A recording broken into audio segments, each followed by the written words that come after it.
వీడియోలోకి వెళ్ళబోయే ముందు మాదొక చిన్న రిక్వెస్ట్. వీడియోని పూర్తిగా చివరి వరకు చూడండి. వీడియో నచ్చితే లైక్ చేయండి, షేర్ చేయండి, సబ్స్క్రైబ్ చేయండి. వీడియోని పూర్తి వరకు చూస్తేనే మీకు మేము చెప్పే మంచి ఇంట్రెస్టింగ్ మ్యాటర్ మొత్తం కూడా అర్థమవుతుంది. ఇక వీడియోని పూర్తిగా చేసి నచ్చితే లైక్ చేయండి. రేపు భాను సప్తమి. ఈ భాను సప్తమి అనేది సూర్య భగవానునికి ఎంతో ప్రీతికరమైనటువంటి రోజు. ఈ ఆదివారంతో కూడిన సప్తమినే భాను సప్తమిగా పిలుస్తూ ఉంటారు.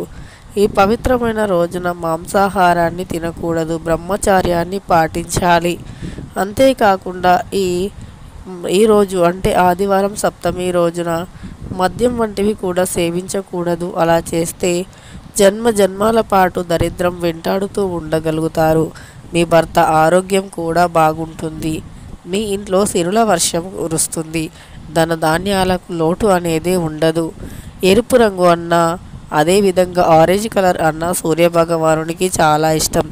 ఇంట్లో ఉన్న ఆడవారే కాకుండా కుటుంబంలో ఉన్న ప్రతి ఒక్కరూ కూడా ఎరుపు రంగు, ఆరెంజ్ కలర్లో ఉండే దుస్తులను ధరించడం వల్ల సూర్యభగవానుని యొక్క దివ్య శక్తి మీకు కలుగుతుంది.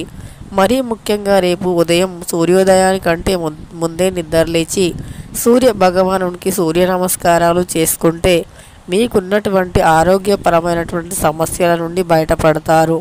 సూర్య భగవానుని యొక్క ఆశీస్సులతో మీరు ఆనందంగా ఐశ్వర్యంతో ఉండగలుగుతారు.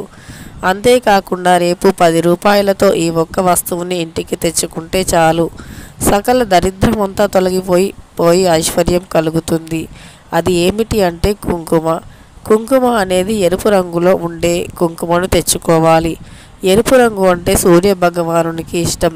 కుంకుమ అనేది భారతీయ సాంప్రదాయంలో ఎంతో ముఖ్య పాత్రను పోషిస్తుంది.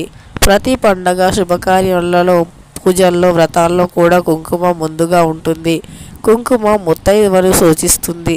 కుంకుమ అనేది సౌభాగ్యానికి చిహ్నంగా పిలువబడుతుంది. అంత పవిత్రమైనటువంటి కుంకుమను రేపు భాను సప్తమి రోజు తెచ్చుకోవడం వల్ల సూర్యభగవానుని ఆశీస్సులు పొందగలుగుతాము.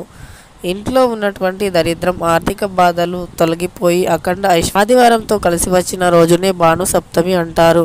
వీడియో నచ్చితే లైక్ చేయడం అస్సలు మర్చిపోవద్దు. గ్రహాలన్నింటికి అధిపతి సూర్యభగవానుడు. గ్రహాలకు ఆది దేవుడు అయినటువంటి సూర్య భగవానుని ఆశీస్సులు కలిగితే గనుక గ్రహాలన్నీ మనకు అనుకూలించి జాతక దోషాలు కూడా తొలగిపోవడం ఖాయం.